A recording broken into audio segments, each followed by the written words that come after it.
Budgeting is the foundation of personal finance. It's the process of creating a spending plan for your income. By having a budget, you can ensure that you're living within your means and you're not overspending. The first step in creating a budget is to track your expenses. This will give you an idea of where your money is going each month. You can use apps or spreadsheets to track your expenses.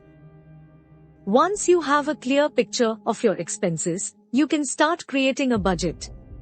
Start with your fixed expenses, such as rent or mortgage payments, car payments, and insurance.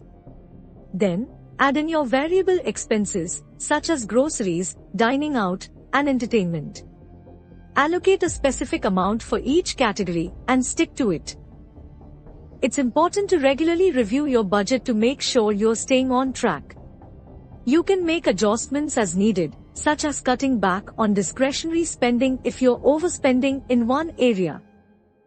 Conclusion: budgeting is an essential tool for achieving financial success. By having a budget, you can live within your means, pay off debt, and save for your goals. Remember to track your expenses, create a budget, and regularly review and adjust it. Thanks for watching, and we will see you in the next video.